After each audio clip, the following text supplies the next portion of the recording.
Alltså ditt första intryck är att du är en passionerad människa, men du ger ju också ett lugn tycker jag. Men samtidigt kan man ju se dig alltså få spelet ibland. Alltså det är vansinnigt. Alltså när det är dags så brinner jag. Och hade jag inte brunnit, då skulle jag nog sluta. Och det kan man definitivt se som en svaghet. Att varför då? Du får ju lära dig att lugna ner det.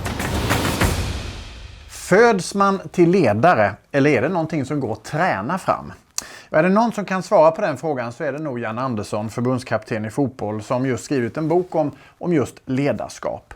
I 38 år har Janne varit fotbollstränare och i hans fall så verkar faktiskt ledarskapet finnas i blodet. Janne har 4 syskon och alla är idag ledare av något slag. Välkommen till Radio Play, Janne. Tack så jättemycket. Kul att träffa dig igen. Ja, detsamma. Du, hela syskonskaran Andersson på 5 barn är ledare. Vad drar du för slutsatser av det? Vi har ju pratat om det här såklart, mina 3 systrar och min bror och jag, några gånger. Men min egen analys är nog att som vi var ju som sagt 5 syskon hemma. Och skulle man göra någonting så fick man ju sköta sig själv ganska mycket. För att man liksom, mor kunde inte ta hand om alla 5 och far jobbade mycket och sådär. Så att man fick nog ganska tidigt lära sig att ta ansvar. Och för mig har det varför varit så väldigt tydligt att ansvarsfrågan är viktig. Att jag vill är jag med någonstans så vill jag ta ansvar. Jag vill inte bara komma och tycka och tänka om saker och ting, utan jag vill också ta ansvar för saker. Ibland kan jag tycka att människor har väldigt mycket synpunkter och så här, men när saker och ting väl ska göras, då är de någon annanstans. Och just den kopplingen emellan, det tror jag vi har fått med oss hemifrån på något sätt alla 5. Mor var ju inte minst ledare i hemmet. Sen var hon ledare inom Ansgarscouterna, kyrkanscouterna, och far var ledare inom fotbollsklubben och ordförande. Så att de var väl också ledare, så det fanns väl med på något sätt. Man fick lära sig det. Mm. Men vad tror du då, en klassisk fråga egentligen då, alltså kan man födas till ledare? Eller föds man till ledare? Eller är det någonting som går att träna fram? Jag tror ju... Det vet jag inte. Nej. Jag tycker det är jättesvårt. Du har ju med dig någonting klart i generna så där, som väl gör att du kanske i det här fallet har lättare för att bli ledare. Så är det ju säkert. Men sen är det ju, som i allting annat, de erfarenheterna du skaffar dig och den nyfikenheten du har på vägen. De jag har jobbat med som har varit äldre än mig har jag ju varit imponerad av många gånger hur nyfikna de har varit. Alltså, jag vet när jag jobbade med Tom Prahl som chefstränare i Halmstad, så nyfiken han var fast han hade tagit flera SM-guld och han var väldigt rutinerad. Att fortfarande vilja lära sig nya saker. Och så försöker jag ju leva själv. Vilja lära sig nya saker, att utvecklas hela tiden. Mm. Och så jobbar vi här på Railers också, Home of the Learning Minds. Man ska vara nyfiken och hungrig. Ja, jag brukar säga den dagen man inte vill utvecklas så avvecklas man, tror jag.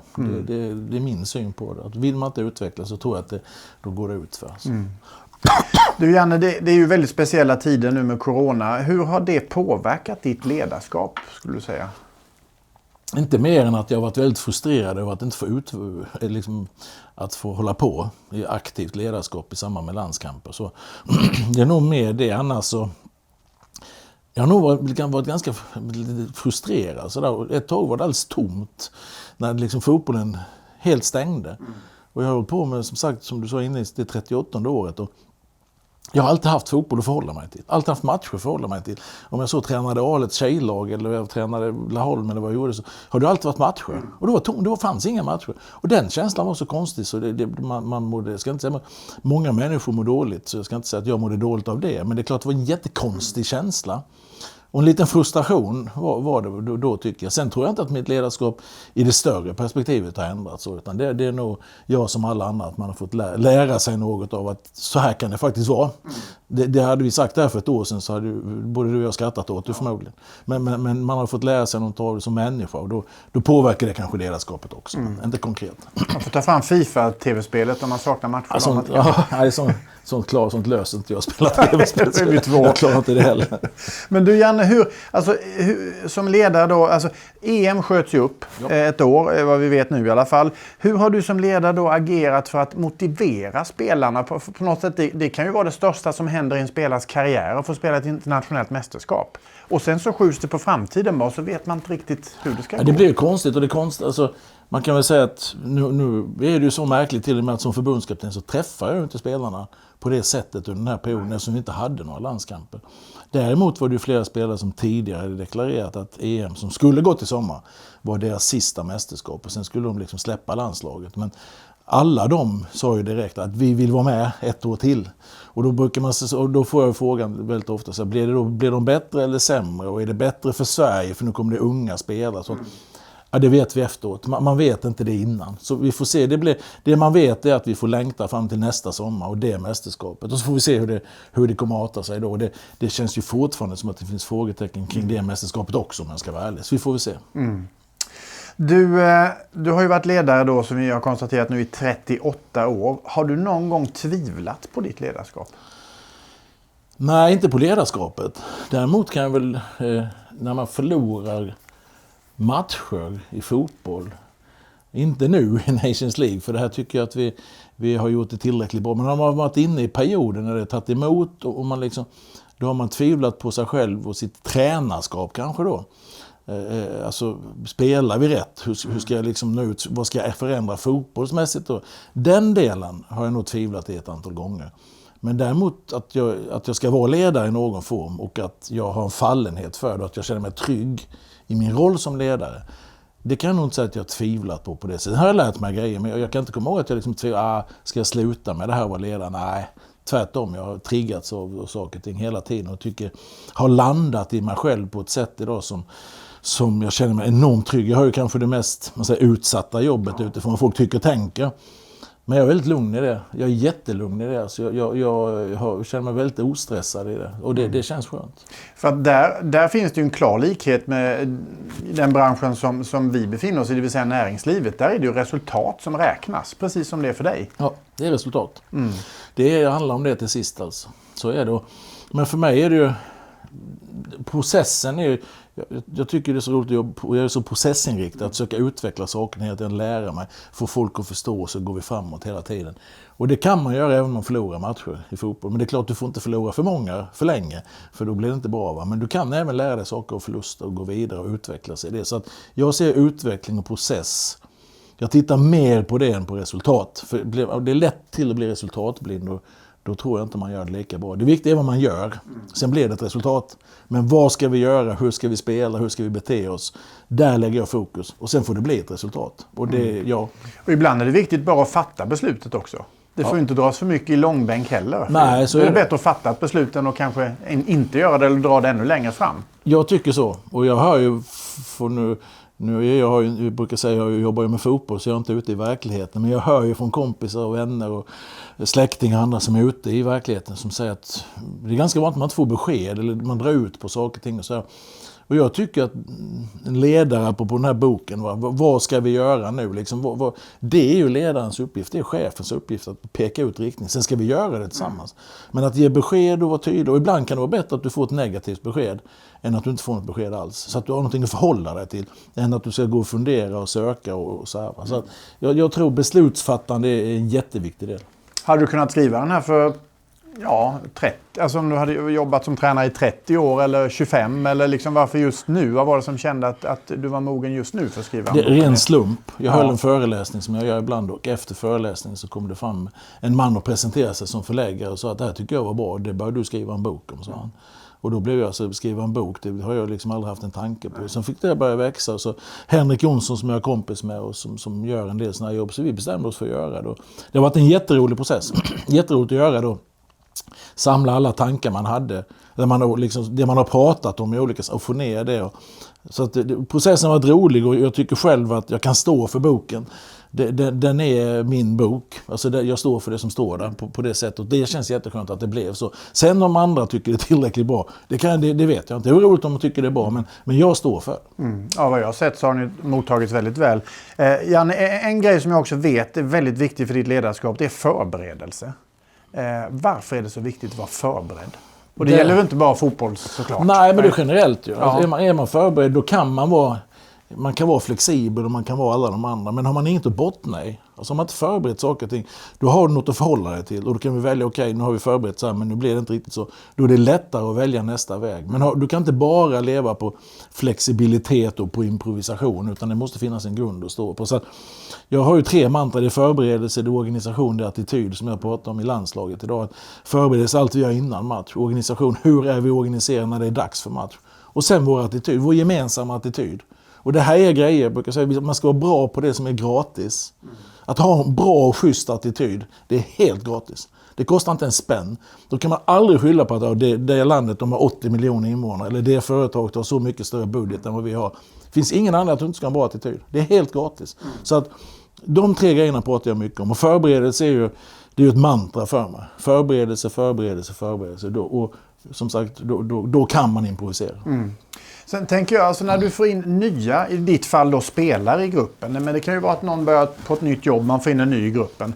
Hur snabbt tar du snacket eller någon, där den nya då i gruppen eller om det är flera, det är det här som gäller hos oss, så här ser jag på ledarskap, så här arbetar vi i vår grupp. Hur snabbt kommer det snacket? Det kommer det första som händer.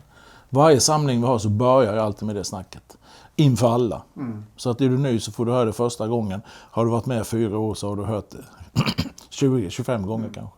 Men jag tycker det är så viktigt att sätta de värderingarna direkt. För är man överens om det så kan vi ägna oss åt fotboll, än det vi ska göra. Men ska vi hålla på och tjafsa om massa konstiga grejer, det ska vara energiläckage för vi inte liksom är överens om de grundläggande, då kan vi ju inte prestera bra i det vi ska göra. Så att jag är väldigt tydlig med hur jag vill ha det. Och det är inga konstigheter. Det är inte 100 grejer, det är inte krångligt, men det är tydligt och folk ska veta vad man har förhållit sig till.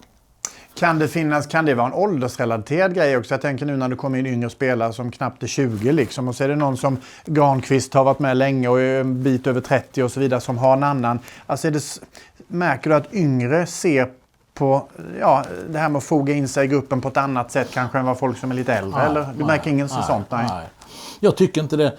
Jag var ju med och tränade Granqvist och Sebastian Larsson och Micke Lustig och Marcus Berg, Gustafsson. De är ju 85, 86, 87 de för.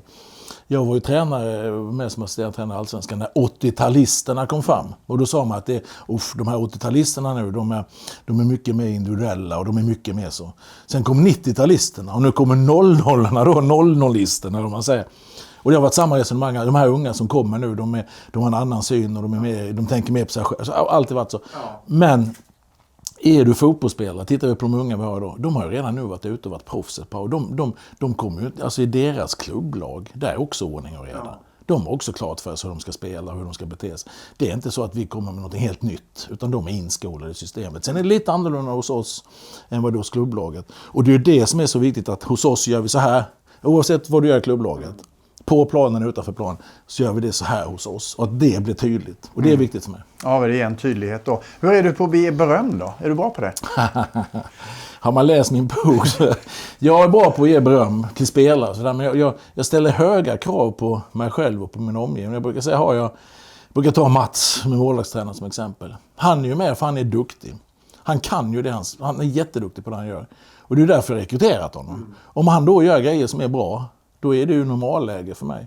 Jag förväntar mig bra grejer. Och då kanske jag är lite dålig på att berömma när det kommer bra grejer, för jag vet om att han gör bra grejer.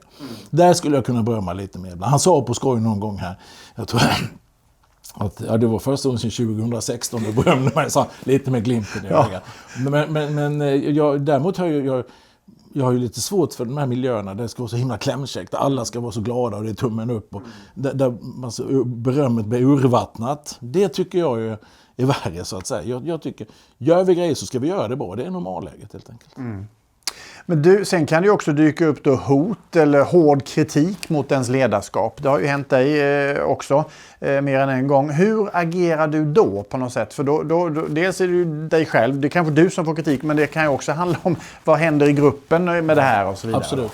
Nej, men mitt jobb är ju speciellt så tillvida att det är så oerhört offentligt och att det är så många som tycker om det jag gör och det vi gör. Och i grunden är det ju bara positivt. Det betyder att det finns ett intresse. Det hade varit värre om ingen hade tyckt någonting. Sen är det upp till mig att vara väldigt rak och tydlig vad jag står för och vad jag tror på. Och de som jobbar med mig har väldigt klart för sig vad som gäller, liksom, hur vi har det och tillsammans hur det funkar. Sen blir det stora grejer utanför som är ganska små grejer hos oss. Där vi vet vad vi har varandra, hur saker och ting funkar. Och det får vi nog leva med, att det som händer alltså mellan två spelare, eller det som händer mellan mig och en spelare, man diskuterar, man kan ha olika uppfattningar. Det är ju vardagsmått. Sånt har ju hänt alla mina 38 år som tränare. Att spelare är besvikna eller det händer någonting annat. Men det blir väldigt stort runt omkring. Och då är det viktigt att vi är överens internt. Sen får vi hantera det utåt. Ja, det är så här det fungerar. Så att man får har man den rollen jag har så får man leva med det. Men det är viktigt att hantera det. Jätteviktigt att hantera grejerna. Och även då för mig medialt ställa upp och svara på frågor. Jag värderar inte någon fråga utan jag svarar på frågorna som kommer och det ska jag fortsätta göra. Mm. Du har ju då kontrakt som förbundskapten över EM 2024 va? Skulle du vilja prova på att vara ledare utanför idrotten? Ja, alltså frågan har jag fått några gånger. Det har liksom aldrig varit aktuellt, men jag tror ju lite grann som jag brukar säga att fotbollsspelare är människor som spelar fotboll. Jag är helt övertygad om mänskliga beteenden och hur man jobbar med människor. Det tycker jag nog att jag har en kunskap om. Men sen så har jag svårt, liksom, eftersom jag har jobbat med fotboll i så herrans massa år, så är det svårt att se i vilken verksamhet det skulle vara. Men att jobba med människor i en annan miljö, det hade varit roligt det också, absolut. Är du en ledare som gillar att ta risker? Ja, jag måste ta risker. Varje gång alltså, hur mycket jag än förbereder och hur mycket jag än... liksom, när det är dags för match, då lämnar jag ut mig så här. Jag är helt utlämnad i det match. Vad som händer på planen, om spelare tar dåliga beslut eller motståndare, vad som än händer. Varje gång jag liksom ställer upp mitt lag på planen så tar jag en risk utifrån perspektiv. Jag kan inte kontrollera det. Jag har ingen chans att kontrollera vad som händer. Jag kan ha förberett det, vi kan ha en plan, men jag kan inte kontrollera. Så, och det är nästan det läskigaste, det här jobbet, att man utlämnar sig själv så tydligt. Så utifrån det perspektivet, och sen är jag aldrig rädd för att, det jag har bestämt mig för, det var kanske lite sämre när jag var yngre, men eller jag var lite mer så att jag lyssnade när jag var yngre, tror jag. Men nu har jag blivit så trygg med mig själv så att nu har jag Sveriges finaste jobb, som jag brukar säga. Och då ska jag göra det på mitt sätt. Och mitt sätt tillsammans med mina närmsta kollegor. Jag ska inte sitta om 5 år eller 3 år eller 10 år och säga, varför gjorde jag så? Fasen också. Varför lyssnade jag? Jag trodde ju inte på det. Utan jag gör det på mitt sätt. Och där ingår att ta risker. Men det ska vara på mitt sätt, med mina värderingar. Så jag inte hemfaller åt något annat, för då kommer jag ångra mig. Vi har ju träffats några gånger genom åren och jag tycker, alltså ditt första intryck är att du är en passionerad människa, men du ger ju också ett lugn, tycker jag. Men samtidigt kan man ju se dig alltså få spelet ibland, alltså bli vansinnig. Nu senast din match mot Portugal tror jag det var, och det har ju skett tidigare mot Tyskland och allt vad det kan vara. Då tänker jag så här, är det alltså ur ett ledarperspektiv och visa så mycket känslor, är det bra ledare som gör det? Eller liksom kan det anses som en svaghet? Att man kan bli förbannad eller till och med bara gråta eller vad du vill liksom? Ja. Eller? Ja, jag tror det kan uppfattas så olika från så många olika. Men hos mig handlar det om att jag brinner. Alltså, när det är dags så brinner jag. Och hade jag inte brunnit, då skulle jag nog slutat. För det är inte jag. Och jag har också bestämt, jag ska inte spela teater, utan sen ska jag lära mig av saker och ting. Och det som jag sagt innan, jag tror jag pratat om, jag är inte alltid stolt när jag ser mig själv i efterhand. Det var ju onödigt liksom. Men där och då så händer det här. Och det kan man definitivt se som en svaghet. Att varför då? Du får ju lära dig att lugna ner det. Man kan också se det som en styrka, vilket engagemang, och spelarna känner, för de ska ju känna att jag står bakom till 100% oavsett vad som än händer. Och sen finns det ju liksom gränsdragningar i det här. Men för mig är det, jag försöker lära mig, men jag kommer aldrig bli lugn. Det kommer jag aldrig bli, för då ska jag sluta, tror jag. Ja, topplocket går ju ibland. Ja, det kan hända det. Jag är väldigt lugn civilt, men jag kan bli ilsk. Du, sista frågan, en fråga som du inte heller har fått första gången. Men har ditt landslag, som du älskar att leda, har det kapacitet att till och med vinna EM? Jag tror så här att varje gång vi spelar match så är jag övertygad om att vi ska vinna. Det är alltid min ingång. Det är egentligen svaret på frågan. Jag tror vi kan vinna alla matcher vi spelar. Jag tror det på fullt allvar. Men vi kommer inte göra det, tror jag. Jag är inte säker på att det är realistiskt. Men visst, om vi kommer till ett mästerskap och där det gäller att ha lite flyt och komma och så. Visst tusan kan vi vinna ett antal matcher. Sen var det landar någonstans. Jag bryr mig inte om att spekulera, men på det sättet. Men vi har ju visat i våra bästa stunder. Jag tycker vi har visat Nations League några matcher. Vi har visat tidigare att vi har slagit toppnationer. Och rätt dagar så kan vi slå alla. Sen om hur långt det leder, det får vi se nästa sommar. Du Janne, det var jättetrevligt att träffa dig igen. Kul att höra din syn på ledarskap. Varmt välkommen tillbaka till Railers Play och våra vägar korsas. Tack också för att ni kollade, och snart kommer det nya intervjuer på Railers Play.